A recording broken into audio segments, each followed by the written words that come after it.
Olá, boa noite. Sou Yasmin Ayla Lopes Barbosa e venho por meio desse vídeo apresentar a socialização do meu seminário. O tema principal do seminário é Gestão dos Recursos Públicos e o título do trabalho é Auditoria e Controle para a Gestão dos Recursos Públicos. Então, como pode se observar no resumo, auditar significa examinar. Então, quando tratamos de auditoria das demonstrações contábeis, auditar significa examinar as demonstrações financeiras. Já o controle, ele é o mesmo que um acompanhamento. Também pode ser definido como examinar, fiscalizar e inspecionar. Por assim dizer, controlar significa ter um acompanhamento sistemático de dados. No setor público, entende-se a importância da auditoria e do controle, para que se possa garantir o interesse comum e zelar pelo patrimônio público. A auditoria ela tem como objetivo comprovar a legalidade e avaliar os resultados, levando em conta a eficiência e a eficácia na gestão orçamentária. Sobre a auditoria e controle no setor público, pode-se referir-se ao artigo 2º da Constituição Federal de 1988, que dispõe que os poderes legislativo, executivo e judiciário devem ter autuação harmônica entre si, apesar de agirem de forma independente, onde um tem o dever de fiscalizar as ações do outro. A pesquisa a seguir ela foi realizada utilizando os materiais disponibilizados na trilha de aprendizagem da Uniaselv e possibilitou um conhecimento amplo sobre como a auditoria e o controle no setor público se tornam essenciais e vêm como um instrumento para defender os interesses do povo e zelar pelo patrimônio público.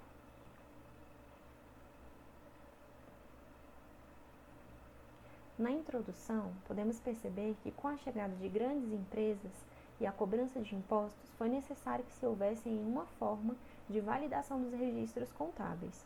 Não se sabe ao certo quando isso começou e quando o termo auditoria foi implementado, mas essa forma de autentificação de registros contábeis, ela se torna necessária desde a exploração mercantil. E pode-se dizer que começou na Revolução Industrial, com o grande crescimento das indústrias. Foi necessário que houvesse mais controle, para que se tivesse mais eficiência nos resultados, criando uma forma de sistematização da auditoria.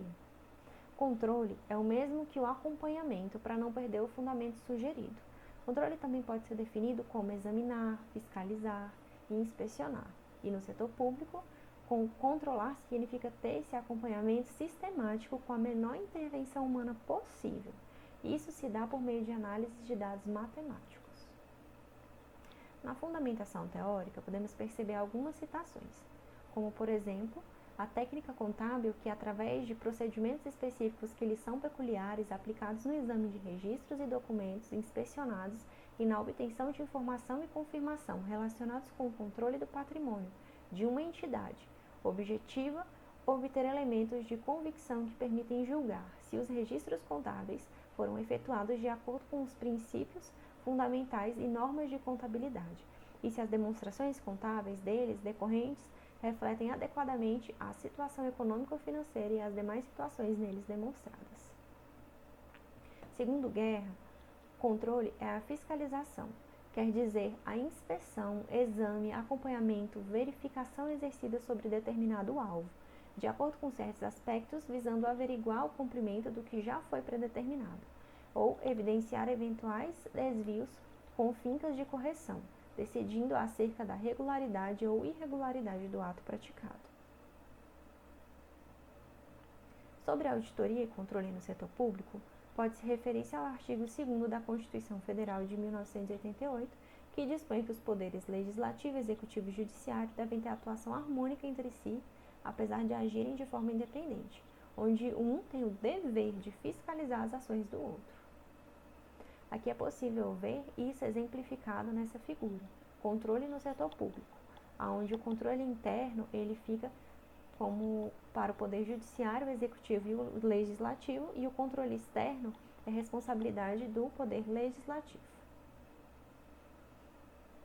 Na metodologia, entendemos que para a elaboração desse paper foi realizada uma pesquisa usando os materiais disponibilizados na trilha de aprendizagem da Uniaselv e os livros das disciplinas Auditoria e Controle no Setor Público, Planejamento Governamental e Metodologia Científica, bem como também os vídeos disponibilizados no AVA.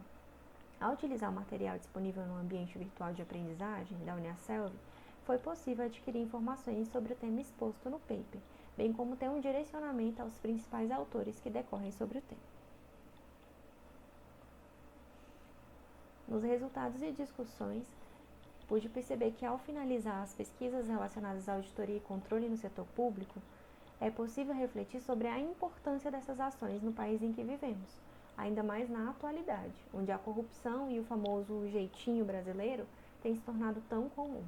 Porém, não podem ser aceitas ações corruptas, ilegais, negligentes ou incoerentes.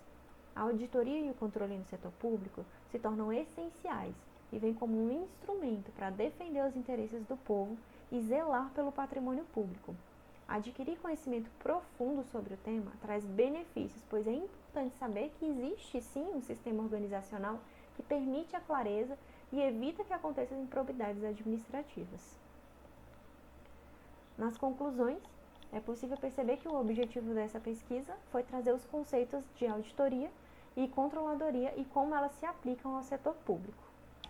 É possível observar que auditar é o mesmo que examinar, verificar a legitimidade dos registros fiscais no âmbito público. A auditoria é essencial e imprescindível. Já o controle é o mesmo que acompanhar. No âmbito público, o controle deve ser feito por meio de análise de dados, para diminuir a intervenção humana e, assim, consequentemente, a possibilidade de erros. Por assim dizer, a auditoria e o controle têm o objetivo de prestação de contas, com a finalidade de avaliar a legalidade dos atos de gestão. Os poderes legislativo, executivo e judiciário são responsáveis pelo controle interno no setor público, e o controle externo é responsabilidade do poder legislativo. Então, aqui no penúltimo slide, trouxe as referências, as quais eu baseei o paper. E é isso.